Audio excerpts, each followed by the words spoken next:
Monday. This is Jay Brew, co-chairman of Seafried and Brew. Well, we were talking about the Fed forecast last week, and we were talking about inflation and what's happening in the world of inflation, or if you want to say in the world where there's very little inflation. One thing that we look at, and we look at the Fed's projections in here, is look at their long-term view of inflation being right around their policy goal of 2%.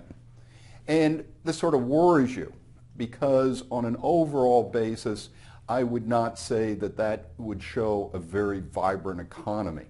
A vibrant economy is really money chasing after different things, prices going up, rates moving up, all of those things put together in terms of a vibrant economy. It fits in with the Fed's own longer-term projection of GDP, which amazingly enough on the longer run is 2% to 2.3%. Now, as an American, this doesn't really thrill me that much that on a longer run basis, which is after 2017, and with the GDP that we're going through right now, being in that same sort of low to moderate type growth, this is not exciting news. But the thing is that within all of this, in terms of an economy really growing at below average rates, is that where does the Fed see short-term interest rates? So we go and we look at the projections in terms, we all know the talk in terms of 2015. But let's go to longer run, where we get into that 3.5%, 4% to almost 4.5% type range.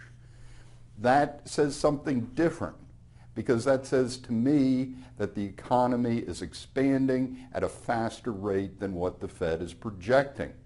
So let's go back in history. Let's look at actual rates at different times that we've seen Fed funds at different levels and what GDP looks like. And I thank Pat Riley from Mok Chung Trust, good friend and client, that pointed this out in terms of, well, how fast was GDP growing, say, back in 2006? Well, we looked at it in a little bit different way. We've tracked GDP and Fed funds over time.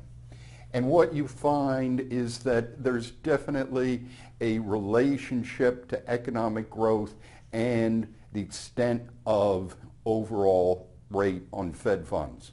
So once again, if the economy is moving up, is that we go back in history when we're looking at growth that is above that 3% type level, is that what we found is that we could have overall Fed fund rates that went from anywhere from 4.5% up to just about 10.5%. But when rates started to move above 10.5% back in that ugly time in the early 80s, there was a cutoff in economic growth, and economic growth did not grow at those levels above 3%.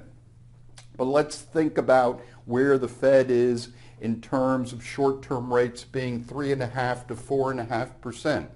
That would indicate a rate of GDP growth that is in excess of 3% to 3.5%. So once again, we then go and look at the Fed's own prediction for GDP being in that 2 to 2.3% range versus having Fed funds then up longer run up into that 4% type area. Once again, history does not suggest that that can happen. This is Jay Brew, co-chairman of Seafried and Brew. Have a great week.